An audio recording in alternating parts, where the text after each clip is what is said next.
Hello everyone, welcome to Tejas career academy. Guys, आज है 28 फरवरी और आज हम देखेंगे इंपॉर्टेंट करंट अफेयर के क्वेश्चंस को। ठीक है, सबसे पहले यहाँ पे ध्यान से देखिएगा।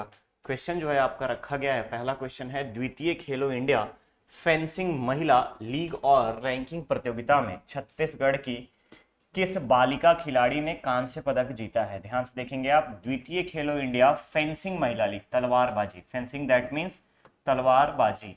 ठीक है, तो तलवारबाजी प्रतियोगिता में राज्य की किस बालिका खिलाड़ी ने कांस्य पदक जीता है, ये आपसे पूछा जा रहा है। तो याद रखिएगा, ऑर्गेनाइज कहाँ किया गया, ऑर्गेनाइजेशन हुआ इसका कटक में। छत्तीसगढ़ से भाग लेने वाले में अगर हम बताएं तो नाम है उनका दिव्यांशु नेताम, दिव्यांशु नेताम और रीबा बेनी। ध्यान रखिएगा, रीबा बेनी।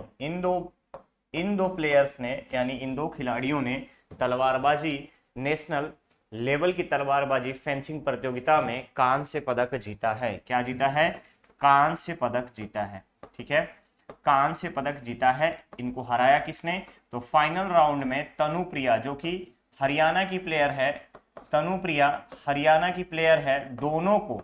ठीक है, फाइनल राउंड में, फोर्थ राउंड में तनुप्रिया जो हरियाणा की फेंसिंग प्लेयर है, इसने दोनों को हराया और इसके बाद फाइनल में इन लोगों को कांस्य पदक मिला है। करेक्ट ऑप्शन क्या बन जाएगा?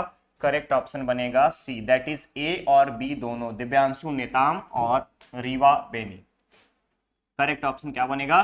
करेक्ट ऑप्शन बन जाएगा यहां पर आपका सी। ठीक है, चलिए नेक्स्ट क्वेश्चन है, हाल ही में चर्चित बीरन-हार। ध्यान से देखेंगे आप, बीरन-हार राज्य की किस जनजाति से संबंधित है? बीरन-हार, जिस तरीके से नाम आपको यहां पे दिख रहा है, बीरन, ठीक है, और हार, हार मीन्स क्या होता है? हार मीन्स गार्लैंड, गार्लैंड मतलब माला। ठीक है, तो हार, बीरन मतलब क्या होगा? जैसे पिरोना, हम लोग बोलते हैं ना पिरोना, तो वैसे ही ये भाषा है आपका बैगा जनजातियों की।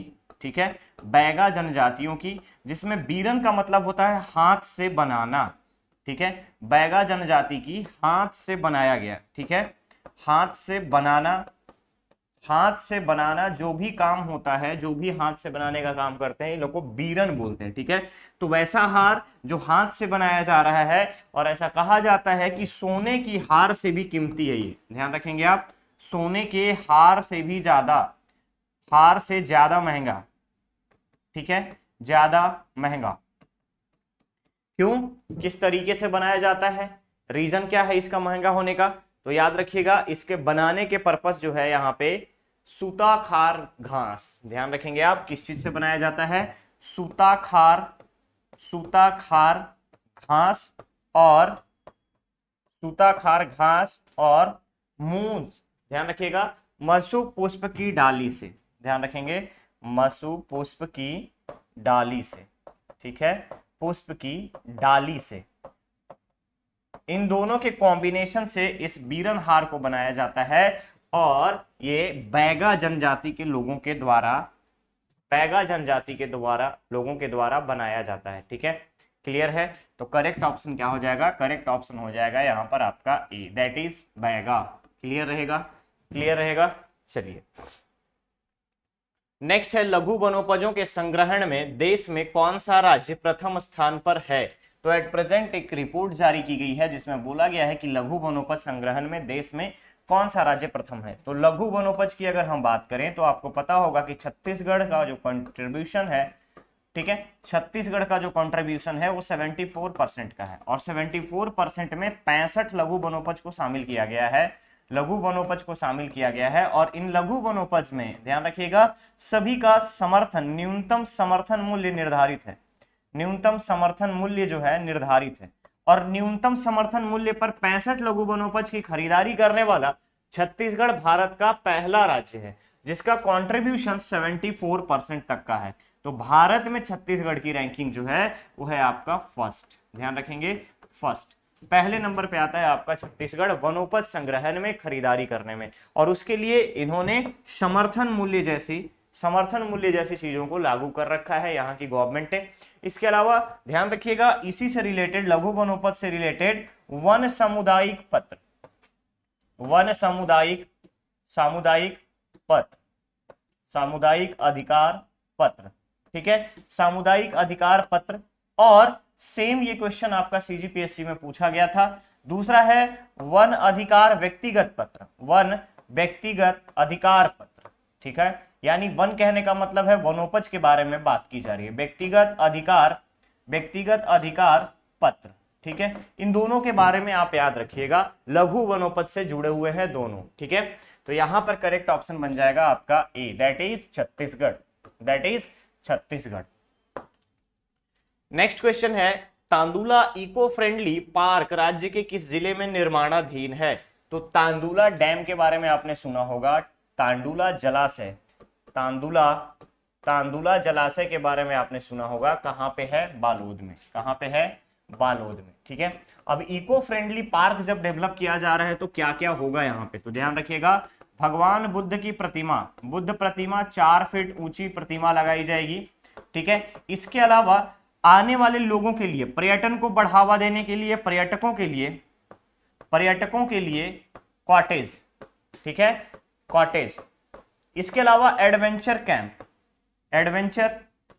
एडवेंचरस स्पोर्ट्स, ठीक है, एडवेंचरस स्पोर्ट्स। इसके अलावा अगर आप देखेंगे फूड जोन, फ्रिस्किंग जोन, ठीक है, फ्रिस्किंग जोन। इसके अलावा बोटिंग सुविधा, ठीक है, बोटिंग सुविधा। साथ ही साथ आपका एंटरटेनमेंट एरिया,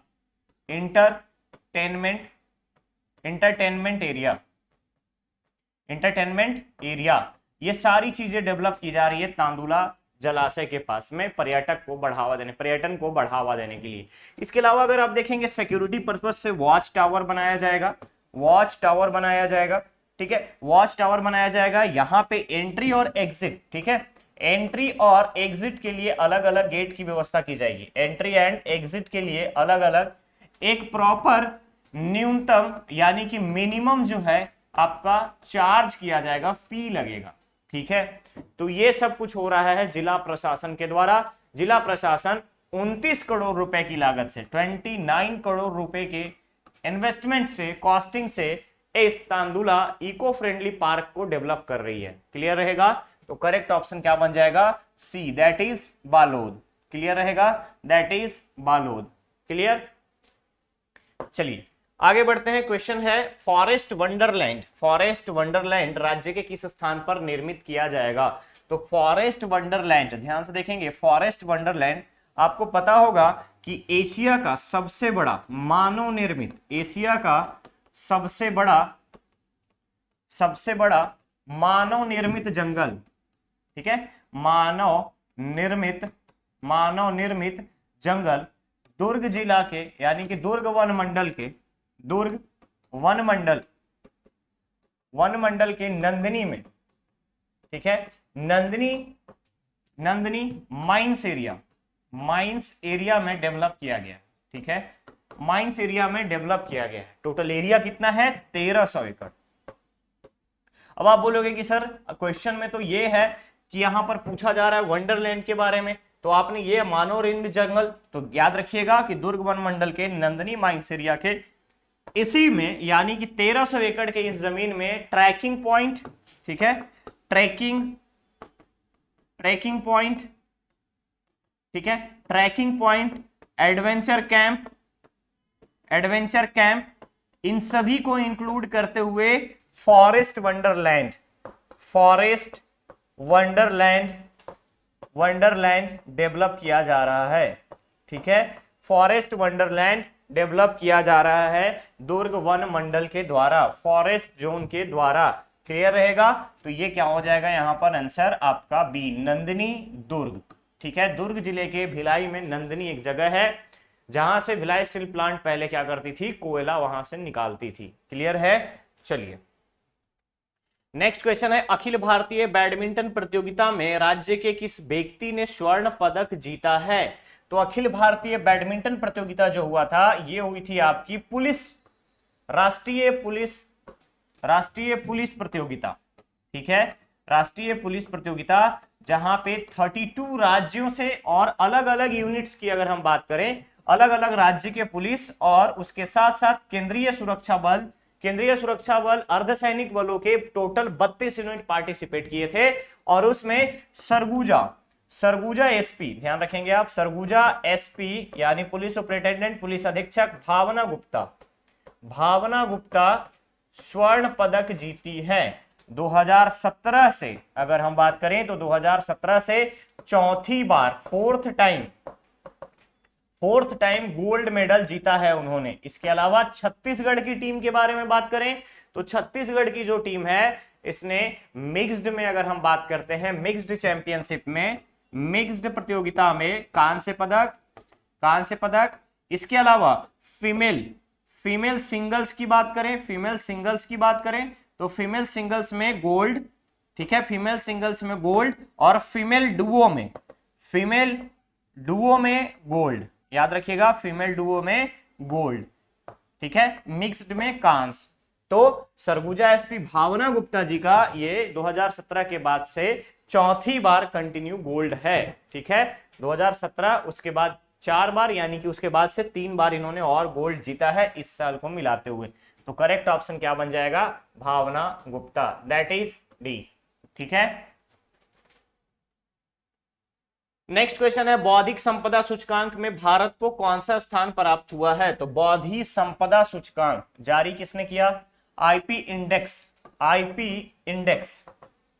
इंडेक्स जारी किसने किया? यूएस चैम्बर ऑफ कॉमर्स ने, ध्यान रखेंगे, यूएस चैम्बर ऑफ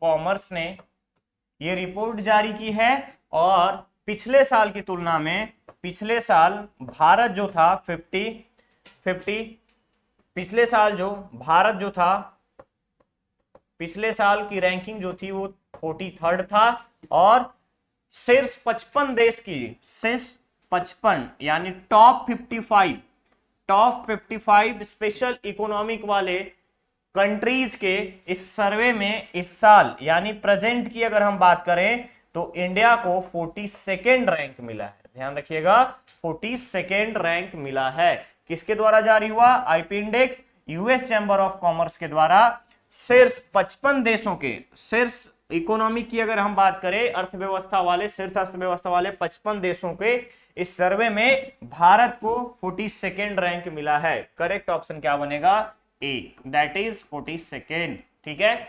आगे बढ़े,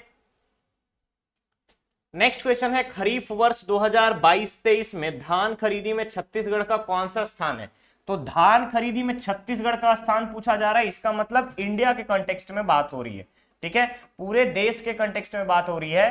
तो जब आप यहां पर देखेंगे डेटा छत्तीसगढ़ का, तो 2022-23 के धान खरीदी में, 22-23 के धान खरीदी में आखिरी तिथि तक, जो तिथि निर्धारित की गई थी 62 डेज वाली, इस पूरे तिथि तक टोटल अगर हम बात करें तो 107 लाख मीट्रिक टन, 107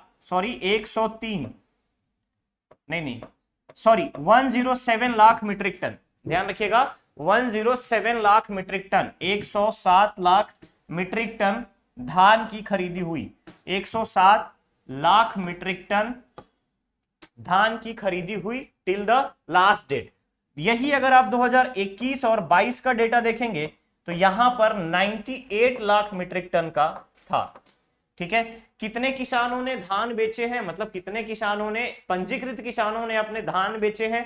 तो याद रखिएगा, टोटल अगर हम फार्मर्स के बारे में बात करें, किसानों के बारे में बात करें, तो कुल जो किसान थे वो 43 लाख, 23.21 लाख किसान ऐसे हैं जो छत्तीसगढ़ में धान बेचे हैं, जो रजिस्टर्ड। क्लियर रहेगा।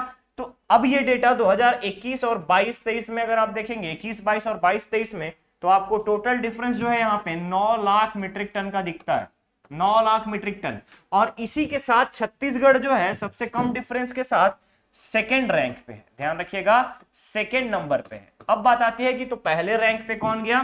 तो याद रखना है आपको, पहले रैंक पे गया है पंजाब, पहले रैंक पे गया है पंजाब। करेक्ट ऑप्शन क्या बन जाएगा? करेक्ट ऑप्शन बन जाएगा बी, दैट इज दूसरा। भारत में छत्तीसगढ़ का क्या स्टेट्स है? तो भारत में छत्तीसगढ़ का सेकेंड रैंक है। करेक्ट ऑप्शन बन जाएगा यहां पर आपका बी, ठीक है। नेक्स्ट क्वेश्चन है, राज्य के किस व्यक्ति का चयन टुंजा इको फेडरेशन में ताइवान के एम्बेसडर के लिए किया गया है? पहले आपको जानना है टुंजा इको फेडरेशन एक्चुअली है क्या। टुंजा, TUNZA, टुंजा, ठीक है, टुंजा। अब टुंजा इको फेडरेशन में अगर आप देखेंगे तो यहां पर शामिल है यूएनईपी प्लस आपका सैमसंग, दोनों की ज्वाइंट वेंचर है, ठीक है। तो छत्तीसगढ़ के आशुतोष तिवारी जो कि बिलासपुर के रहने वाले हैं, सर्वाइकल कैंसर को डिटेक्ट करने के लिए बायोटेक्नोलॉजी के स्टूडेंट हैं, ध्यान रखिएगा, बायोटेक्नोलॉजी के स्टूडेंट हैं। और सर्वाइकल कैंसर को डिटेक्ट करने के लिए, सर्वाइकल कैंसर को डिटेक्ट करने के लिए एक इंस्ट्रूमेंट बनाया है इसने, ठीक है, इंस्ट्रूमेंट बनाया है। बायोटेक्नोलॉजी के स्टूडेंट है, सर्वाइकल कैंसर को डिटेक्ट करने के लिए इंस्ट्रूमेंट बनाया है। और इसी के लिए इन्होंने ताइवान में पीएचडी का लिए सिलेक्शन हुआ था इनका, ताइवान में पीएचडी के लिए सिलेक्शन हुआ था। और वहां पर इनके वर्क को देख करके टुंजा इको फेडरेशन का एम्बेसडर बनाया गया है, ठीक है, याद रखिएगा, एम्बेसडर बनाया गया है ताइवान का। टुंजा इको फेडरेशन का ताइवान के द्वारा इनको एम्बेसडर बनाया गया है। तो करेक्ट ऑप्शन क्या बन जाएगा? करेक्ट ऑप्शन बन जाएगा यहां पर आपका C, that is Ashutosh Tiwari. Clear है। नितिन दुबे का नाम आपको पता है, छत्तीसगढ़ रत्न से हाल ही में इनको सम्मानित किया गया है, ठीक है। ये एक सिंगर हैं, एक्टर हैं, क्लियर रहेगा। चलिए नेक्स्ट क्वेश्चन है, वर्ष 2023 के ISSF विश्व कप में 10 मीटर एयर गन में किसने स्वर्ण पदक जीता? यानी 10 मीटर के एयर गन शूटिंग में किसने स्वर्ण पदक जीता है? तो याद रखना है आपको कि इस विश्व कप के 10 मीटर एयर गन में रुद्रांश, ध्यान रखेंगे आप, रुद्रांश बाला साहब पाटिल ने जर्मनी के मैक्सिमिलियन उलब्रिच को, नाम क्या है इनका? मैक्सिमिलियन